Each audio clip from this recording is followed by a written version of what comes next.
In this tutorial, I'm going to share how I use geometry nodes to create this simple, light-sensitive eye within Blender version 3.1. If you would like to know how I added materials, please check out part 2 as I will be sharing an in-depth look into my texturing process. Start with selecting the Geometry Nodes workspace up at the top. Close out the spreadsheet, and we're going to create a new geometry node tree. Starting with the iris, press Shift-A in the Geometry Node Editor, search for a cone, and drop it in between the group input and output. Add a transform node,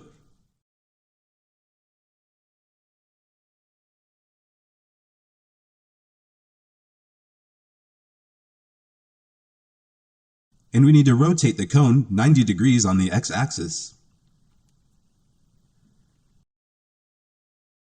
From there, adjust the cone depth to a value of 0.15 and set the radius bottom to a value of 0.45.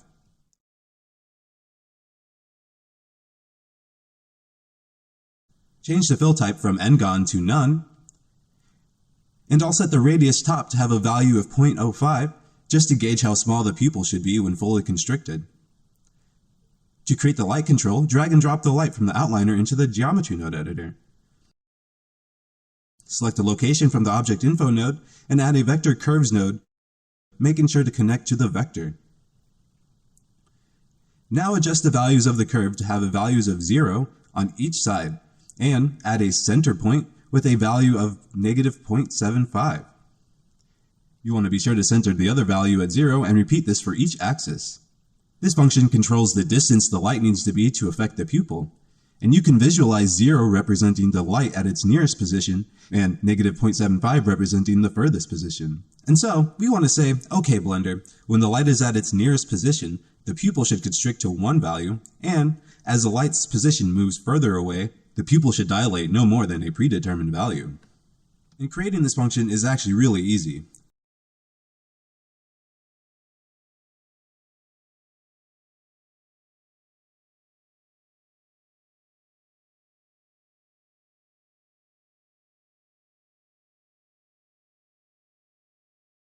Press Shift-A in the Geometry Node Editor and add a Map Range node, connecting the vector curve to the value socket. From here, we can use the value we chose for the radius top as the to minimum value to represent the fully constricted pupil. Adjust the to maximum to 0.15 to represent the fully dilated pupil. Connect the result from the map range into the radius top of the cone node, pin the Geometry Node Editor, and select the light from the outliner. Press Shift-S in the viewport and select Selection to Cursor to align the light to the cursor. In the viewport, I'll press G and Y to move the light in front of the iris. And now, with the light selected, we can verify if the position of the light is affecting the pupil correctly along all the axes. If there is an issue, check over all the settings in the vector curves and map range, making sure everything is correct.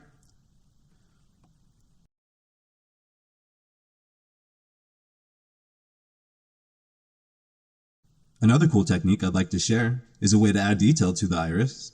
First, add a Set Shade Smooth node,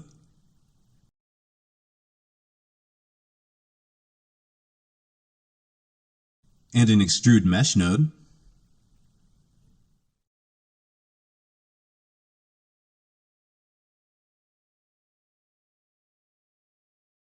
Adjust the offset scale to a value of 0.01, and also disable the individual.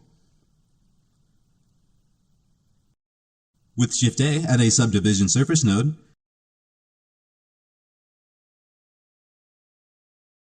leaving the value at 1. Select the Extrude Mesh node, and make a duplicate, placing it after the Subsurface node, and duplicate the subsurface as well. Now, we can add a Random Value node, and place it underneath this Extrude Mesh node. We can set the minimum to a value of -0.02 and the maximum of a value of 0.04. Connect this to the offset scale, and just like that, we start to see these simple details. To add more details, we can adjust the vertices in the cone node.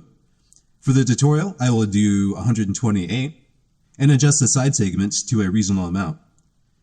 I believe I'll do a value of 5, and you can play around with it and kind of see what it does. And in case you missed anything, here's a recap of the node setup.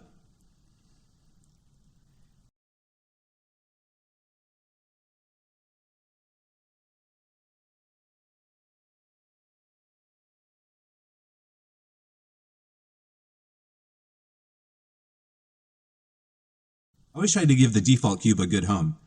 So I'll start with making a duplicate of the set shade smooth node and connecting it to the group input.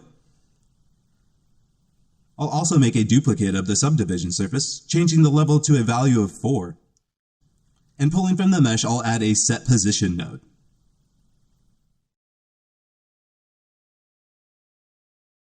Press Shift A and add a join geometry node and place it at the end of this tree.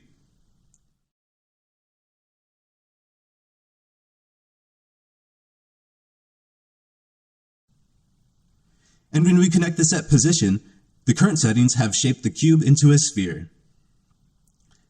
To begin modeling the shape of our eye, select these 3 nodes and press Ctrl G to create a node group.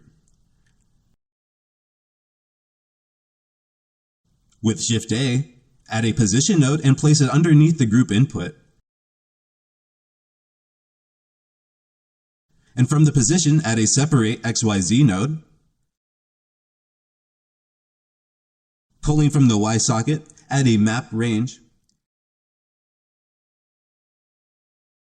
And from the result, add a combine XYZ, making sure to connect to the Y socket. Next, connect the vector to the offset of the set position node. And by pressing numpad 3 to view from the side angle, we can see the back half is now bulging out, creating this egg shape. We can start with adjusting the map range to max value to 0. This will keep the eye centered around the origin point. Next, the from min should be -1.4. The from maximum -0.7. And the to min should be -0.6.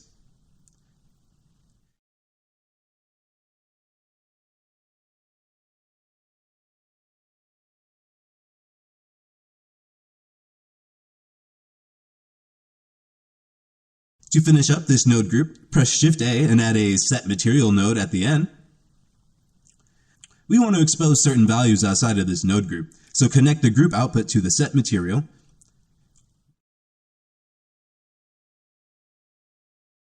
One to expose the from max value, and another to expose the to minimum value. Feel free to expose any other values you like.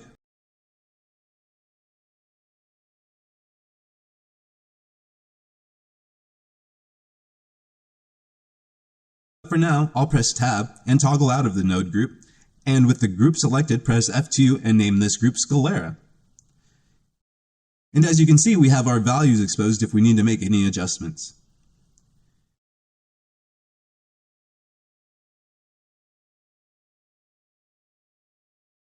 And now if we press Alt-Z in the viewport to toggle X-ray mode, we can see that the iris is completely centered.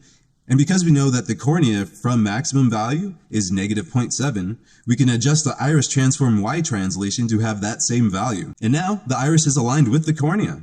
But one thing I'd like to adjust is the iris depth. I think there should be a little bit more room to create the anterior chamber, which separates the cornea from the iris.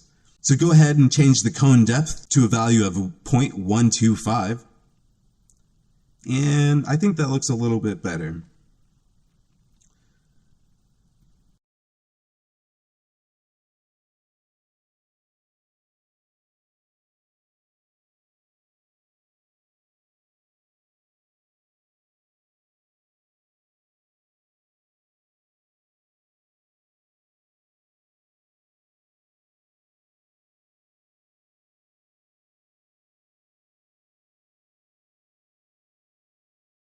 Next, go ahead and mute the group output.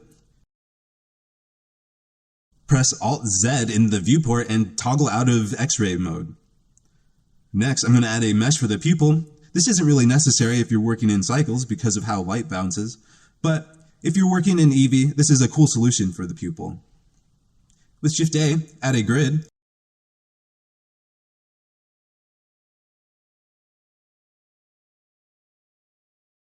and connect the result from this map range into the size X and the size Y.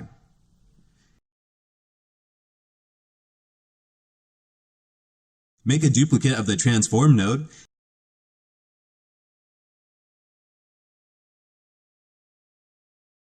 Make a duplicate of the subsurface as well. Then, we can adjust the grid vertices to 2, and do the same for the subsurface level.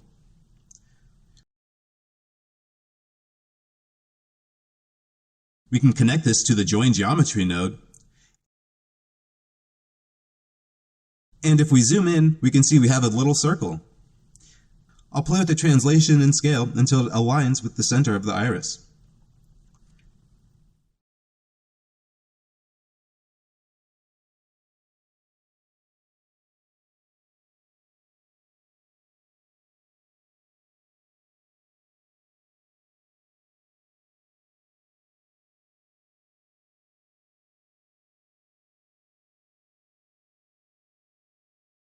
I eventually landed on negative 0.83,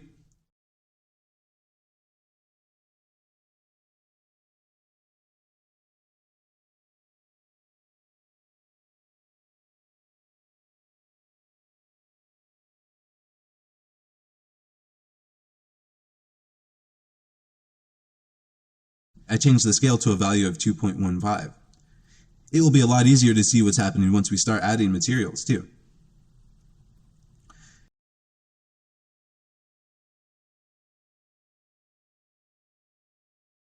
To keep the workspace clean, select these 3 nodes and press Ctrl G to create another node group. All we need to do is add a set material node at the end, in addition to exposing any values that might be needed. So, I'll expose the material,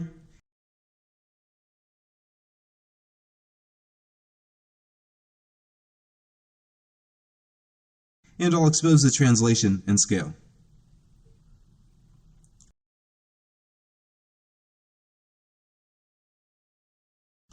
Go ahead and press Tab to toggle out of the node group.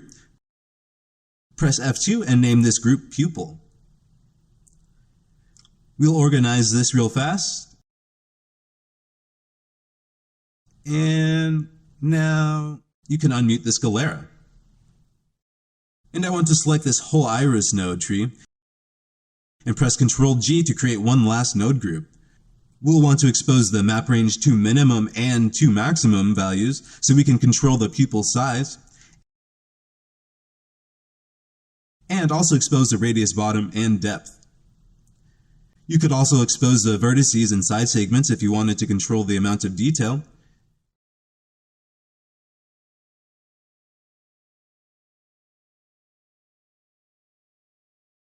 And you might also want to expose the translation.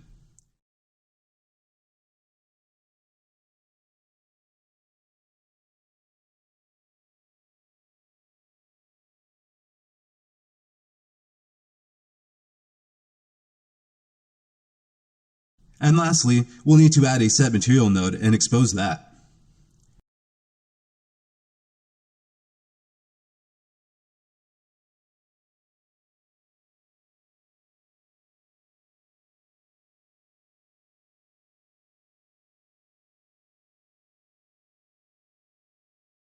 And I believe that's it.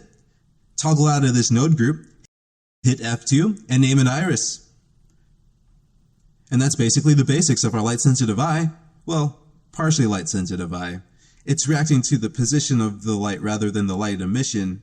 Maybe there's a way to do that with attributes? Either way, I think it's pretty cool.